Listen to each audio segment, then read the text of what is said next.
model is being presented to many, many, many children out there who, in my opinion, may follow a wrong direction. What's wrong with femaleness?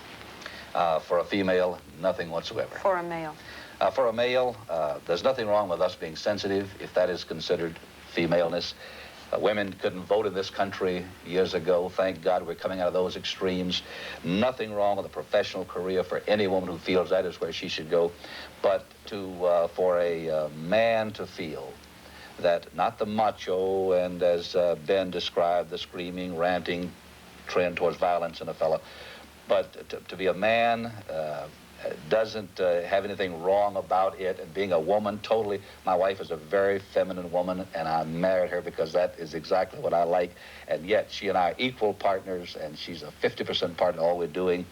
She was a banker. My daughter's studying to be a surgeon, and for that reason, she can't right now find room for a man in her life until all that's worked out. But I do feel that when a man wants to be like a woman, it displays an unhappiness with who he is and how God made him. What do you say if I say to you in response, look, what the Lord must be interested in, must originally have been interested in, as nearly as we can make it out from the Bible, is the condition of feeling within the human heart. The condition of feeling within the human heart is not a matter that we can specify in terms of our Anglo-Saxon Western homes as they exist in the middle class, let's say in Topeka, Kansas. The condition of the human heart can be splendid under many different kinds of circumstances and many kinds of domestic relationships.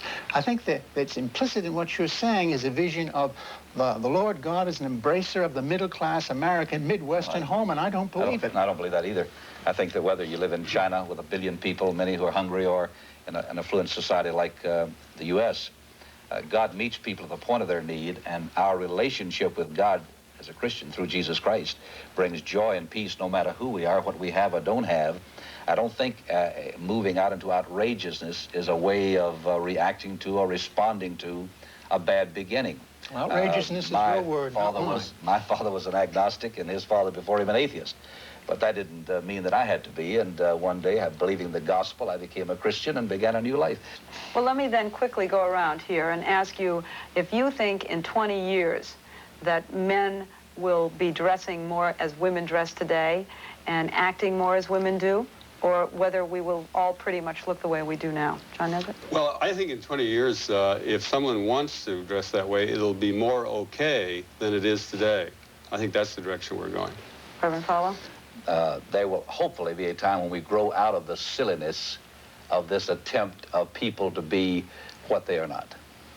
Benjamin I believe that talk about trends of this sort, sexual trends in sexual behavior, cannot be really useful and constructive unless it's rooted in a sense of what the society is going to be like. What will the class structure of the society be like 20 years from now? What will the power relationships be 20 years from now? I'm more concerned with what the God of the society is going to be like, and I don't think he's changed in 6,000 years of human history. Thank you, gentlemen. Boy George. His real name is George O'Dowd. His group, Culture Club, won a Grammy as the best new rock group of the year.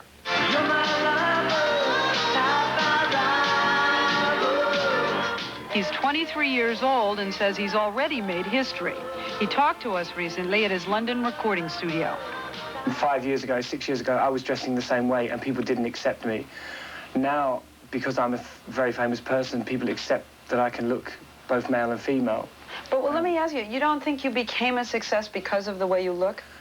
Well, I think that's irrelevant. I mean, I actually don't, because there are a lot of people out in the jungle there who still dress the way I do, and my job is to make it safe for them to be able to be normal people without being successful. Do you know what I mean? Like, people say, oh, Boy George is a star, and they put it down to showbiz gimmickry. They say, oh, Boy George is a clever cookie, you know, he discovered show business, he discovered some glamorous image, and it's made him successful, which is true of a lot of artists, but not of me. I think what I'm doing is definitely a statement of our times. What's the statement of our times? Well, I think that, you know, we have a kind of form of living history. As many people that there are now that can remember D-Day and the atrocities of the war, there are also a lot of people around who can remember when, you know, being sexually different in any way, you know, homosexuality or bisexuality or any kind of sexual deviance as they saw it was you know, put in line with, like, crime, like a sin, you know.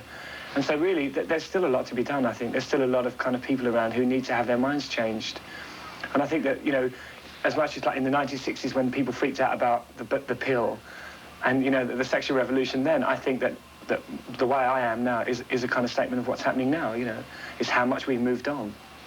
But let me just try and find out what you think we're moving on to, because I do think that people who are dressing the way you are more accepted.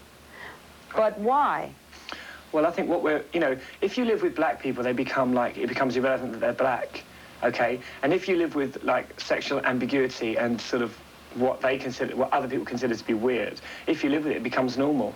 And all this kind of illusion that I'm promoting homosexuality is obviously rubbish, because sex is a very personal thing, and sex is something that anybody will find out for themselves, and you cannot force somebody to be homosexual. You cannot promote homosexuality, okay? You can promote liberalness, you know, liberalism, but you cannot promote homosexuality. You can't make somebody, you know, the way you turn out sexually is a kind of deep-rooted thing. It's part of your emotion, it's part of your physical makeup. You cannot promote that by selling a can of lager on the TV, you know, or by wearing a dress, or by making up and singing weird songs.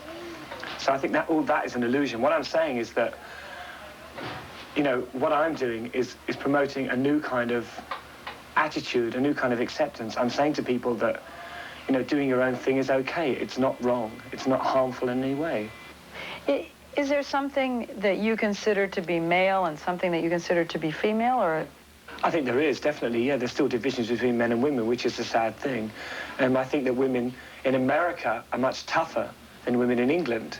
They're not stupid, you know, they're not kind of... They're almost like men, I think. They're very manly. They've got very masculine qualities. They don't get pushed around. Do you ever think about the nuclear bomb? I do think about it, but I have to say that, you know, living in a democratic country, it's very easy to say we should disarm. It's very easy to say, oh, it's wrong to have, you know, protection. Years ago, when Winston Churchill said Hitler was going to invade England, everybody said, no, he won't do it, and look what happened. I don't believe in taking risks. I hate bombs. I think that man is very stupid. I think it's one of the big, you know, one of the saddest things about this world is that it has people in it, and that they want to design their own destruction. I think that's the saddest thing, you know. But I think that the acceptance of femaleness has something to do with the bomb, and the notion that people have a sense that males, masculine people, would more likely start a fight. I don't think so, because, you see, I once had a conversation with a Hare Krishna, and I asked them, would they fight? It's against their beliefs to fight. But they said if somebody was going to come and hurt their children, they would fight. No matter how feminine you are, no matter how masculine you are, if somebody's going to invade the people you love and hurt them, you're going to fight. What do you think they're thinking about you in the communist countries? Well, I know that we're banned from Russia because this... You're banned? We're banned from Russia, yeah. We're not allowed to stop there. Why? Because you can hear Western music on Russian radio.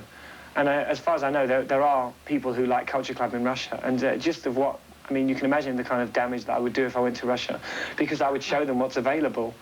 You know, I would kind of indicate a certain type of freedom which they... beyond their wildest dreams, you know. Why do you make your face up to look like a woman? I don't think I look like a woman. I mean, I'm a 6-foot guy, you know. I'm very much a man, you know. I don't think I mean, the thing is, you know, a lot of people say that my eccentricity is the kind of product of an oppressed childhood. When I was a child, I never talked to my parents about sex, but if I had wanted to, I could have. It's just that I would have, being the person I am, considered an invasion of my privacy. I think that all children find out things for themselves. And the way I look is also nothing to do with my childhood, you know. I mean, my father's a boxer, but I mean, it's all too easy to say, oh, I'm kind of fighting against that kind of overtly masculine image of my father. But that isn't true at all. You know, I was never oppressed as a child. I was never stopped from doing my own thing, and so maybe that's why I'm like I am now. What did your father say the first time he saw you dressed up like this? Well, he was holding a newspaper like so, and he went, that's what you want, that's what you get, and continued reading.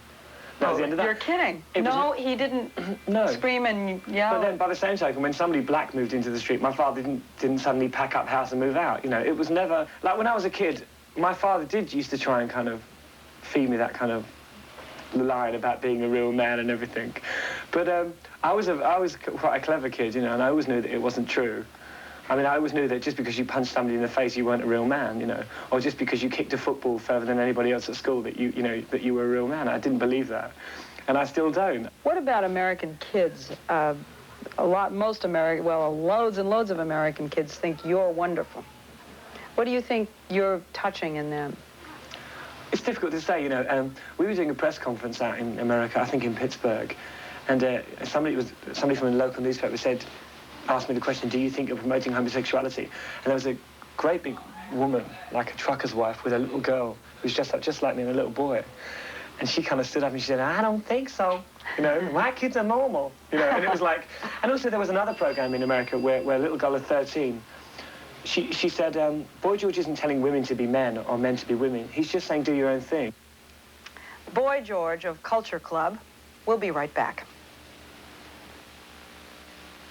I know you miss me. I know you miss me blind. Finally, Clyde Wells of the Augusta Chronicle puts it all in perspective. He offers us famous Georges in history who have served as inspirations and heroes for their generations. He offers us Saint, Washington,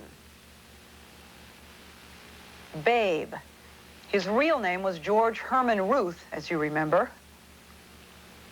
Patton. And